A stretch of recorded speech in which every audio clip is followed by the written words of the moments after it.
Alors d'abord, on pourrait dire que c'est une grande joie, une grande chance de travailler dans un réseau congréganiste, puisque par définition, ce réseau, où travaillent des religieux, des religieuses, des laïcs, il est héritier d'un charisme fondateur.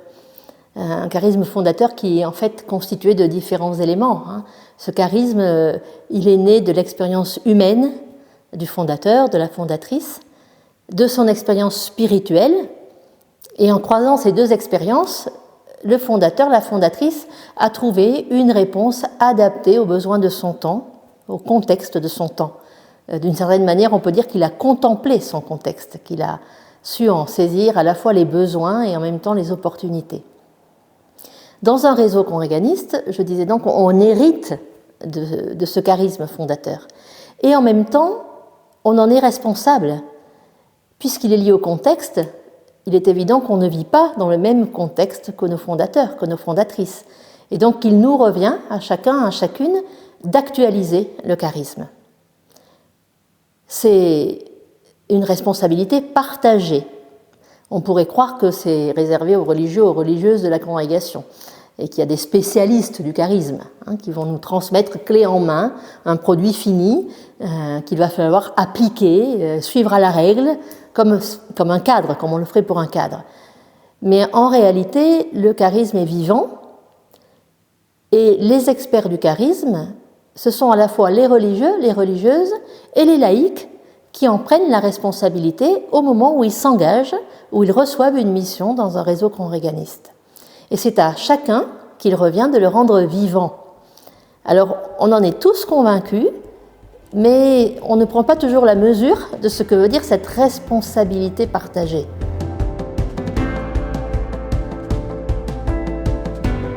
Pour pouvoir assumer cette responsabilité, encore faut-il le connaître, ce charisme. Et alors là, dans mon expérience, à la fois comme présidente de l'UNIFOC, comme directrice de la formation, et puis aussi en lien avec les archives de ma congrégation aujourd'hui, je me rends compte que parfois, quand on parle du charisme, on reste toujours à des formules un peu toutes faites, à des expressions, aux mêmes mots qu'on va réemployer, et on ne s'assure pas toujours que tout le monde comprenne ce dont on parle. En tout cas, le comprenne à partir de l'expérience. Et puis l'autre chose, c'est qu'aujourd'hui, on est dans des contextes différents sur le plan de la foi. Il y a des personnes qui travaillent dans nos réseaux qui ne sont pas forcément des catholiques convaincus, comme autant des fondateurs il y a quelques siècles.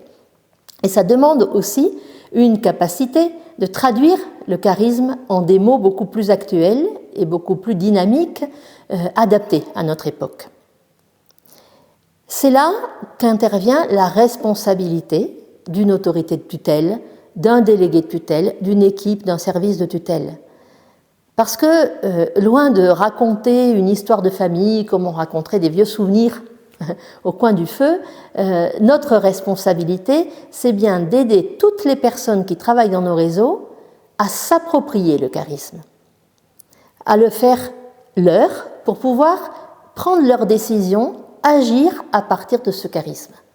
Et c'est quand ce charisme devient, on pourrait presque dire, un critère de discernement, qui devient vivant. Et donc, partager notre charisme, c'est bien partager avec les acteurs de nos réseaux l'identité, les valeurs, les notions qu'on a envie de vivre aujourd'hui, mais les partager en essayant d'en partager la définition, la compréhension, la manière de le mettre en acte, et même au mieux de le définir ensemble pour aujourd'hui. Ça nécessite beaucoup de dialogue, beaucoup d'échanges et des espaces d'intériorisation. Et c'est à ce titre-là, c'est seulement si on fait ça, qu'on va pouvoir dire que nous sommes responsables d'un projet commun et que chacun peut exercer avec liberté, avec responsabilité, sa responsabilité par rapport au charisme.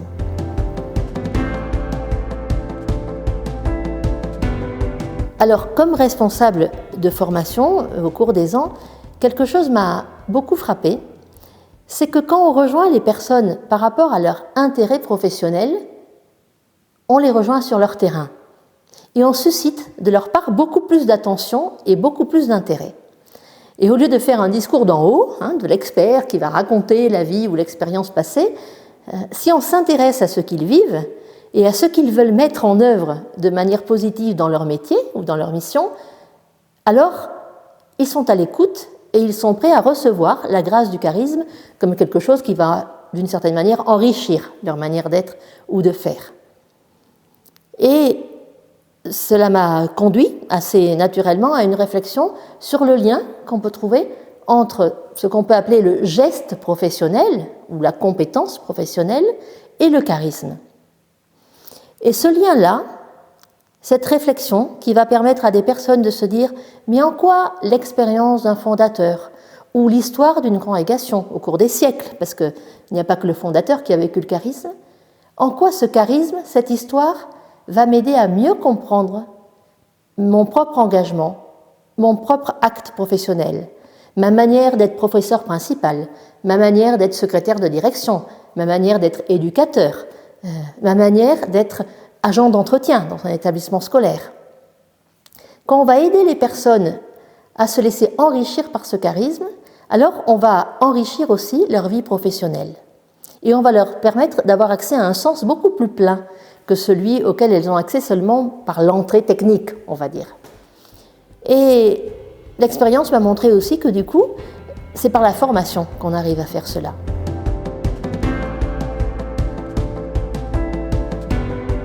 Souvent, on appelle formation quelque chose qui n'est qu'un discours, qui n'est qu'une conférence. Alors on croit que parce qu'on a raconté la vie du fondateur au début d'une journée pédagogique, ou parce qu'on a donné un livre ou un texte avec le projet du réseau, on a fait de la formation.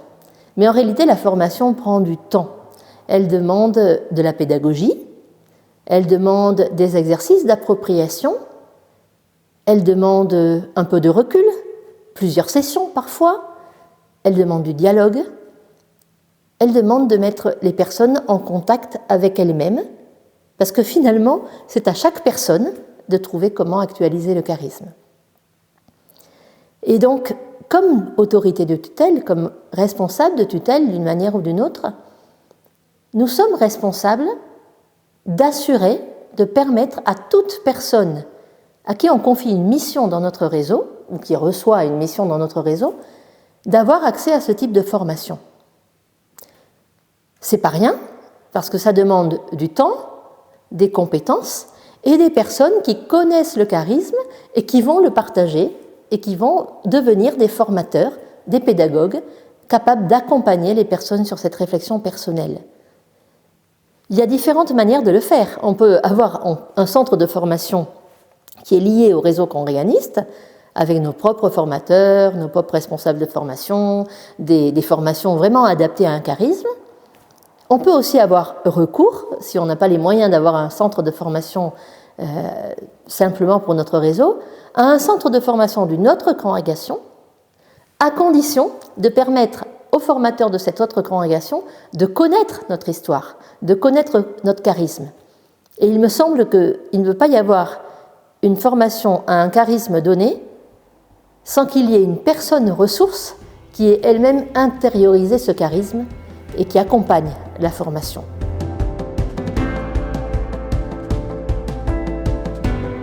Alors ça demande beaucoup de dialogue et beaucoup de réflexion pour trouver petit à petit comment traduire le charisme en actes concrets. Je me souviens par exemple de formations pour les professeurs principaux dans mon réseau ou dans d'autres, où voilà, on arrivait à se dire, mais quand on est à l'Assomption, comment est-ce qu'on anime un conseil de classe? Ou quand on est chez les marianistes, comment est-ce qu'on rédige une appréciation sur un bulletin scolaire? Quand on est chez les jésuites, comment est-ce qu'on anime un conseil de direction? Et petit à petit, les gens acquièrent comme des critères concrets qui vont leur servir de boussole. Alors je disais au début que le charisme n'est pas un cadre, bien loin de là, je pense qu'il est plutôt un souffle. On pourrait aussi dire qu'il est une boussole. Beaucoup des personnes qui ont réfléchi à cette notion de charisme aiment à dire qu'il faut se laisser transformer par le charisme. Certains d'ailleurs utilisent même l'image du vitrail, ça tombe bien avec le vitrail qui est derrière moi, qu'il faut se laisser transpercer, transformer, traverser par la lumière fondatrice qui va passer à travers nous et dont on va être témoin d'une autre manière dans le monde d'aujourd'hui. D'autres personnes disent que pour former au charisme, pour accompagner cette réflexion sur le charisme, il faut autoriser des continuateurs. Il faut accepter que d'autres personnes qui vont accueillir un charisme et s'en laisser transformer le traduisent de manière différente de celle que nous-mêmes aurions choisie. Et ça, c'est assez difficile, je dois dire. C'est assez difficile quand on est un religieux ou une religieuse convaincue, passionnée, et qu'on a le sentiment d'avoir déjà tout compris. Ça nécessite beaucoup d'humilité, parce qu'en fait, ça demande qu'on ne soit jamais sûr d'avoir tout compris du charisme. Et ça va nous mettre dans une posture d'humilité dans la formation qui va faire qu'on soit laïque ou sœur, qu'on va autoriser l'autre à avoir une parole nouvelle. On va ouvrir un espace de créativité. Et quand on ouvre cet espace, on est parfois surpris par ce que disent les uns et les autres. On est parfois surpris de découvrir soi-même des choses nouvelles. Pour ma part, quand je pense au charisme de ma congrégation, il m'arrive assez souvent d'en parler, et je peux nommer plein de petits éléments que j'ai découverts grâce à d'autres personnes. Alors que même j'avais déjà passé beaucoup de temps à étudier le charisme. Parfois, c'était des personnes qui a priori le connaissaient moins que moi, étaient moins compétentes que moi. Mais la fraîcheur de leur regard, la nouveauté de leur regard m'a appris quelque chose. Et donc, la formation au charisme, elle va aussi jouer dans cette co-formation, dans cette capacité de recevoir les uns des autres la nouveauté du charisme.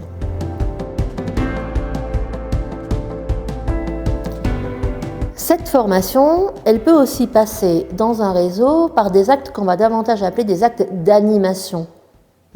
Beaucoup de nos réseaux ont des colloques, ont des congrès, ont des forums annuels, biannuels, triannuels, ou alors des groupes d'élèves. Il y a des réseaux, par exemple, qui ont des groupes d'élèves délégués ou des conseils nationaux des collégiens.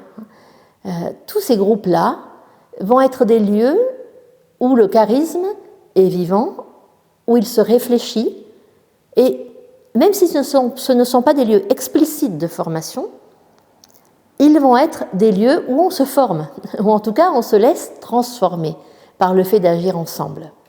Et donc chaque réseau est aussi responsable de se demander quels sont ces lieux d'animation, où chaque personne va pouvoir célébrer le charisme, va pouvoir reconnaître la beauté du charisme pour aujourd'hui. Ça peut être très différent suivant les réseaux, et ça peut être très différent suivant les moments de l'histoire aussi. Le grand intérêt de moments de ce type, c'est que chacun, à son tour, peut devenir un agent de transmission du charisme. En fait, dans ce type d'événement, peut-être que certaines personnes, en parlant simplement de leur expérience, au niveau humain, vont déjà dire quelque chose du charisme, sans peut-être savoir mettre les mots techniques ou les mots du sérail, les mots employés par le fondateur. On va le reconnaître dans leur expérience. Et ils sont tout aussi importants que ceux qui vont être capables d'un discours élaboré ou construit ou réfléchi avec du recul sur le charisme.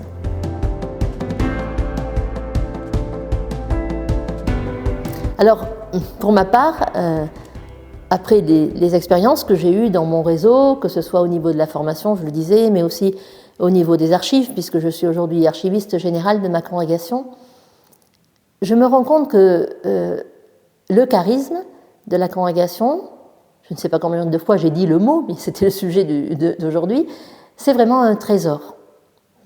On n'est pas obligé d'employer ce mot-là. On peut parler d'expérience du fondateur. On peut parler d'histoire de la congrégation. On peut parler de valeurs, à condition de jamais complètement oublier l'origine, j'allais dire théologique, l'origine spirituelle, explicite de ces valeurs-là.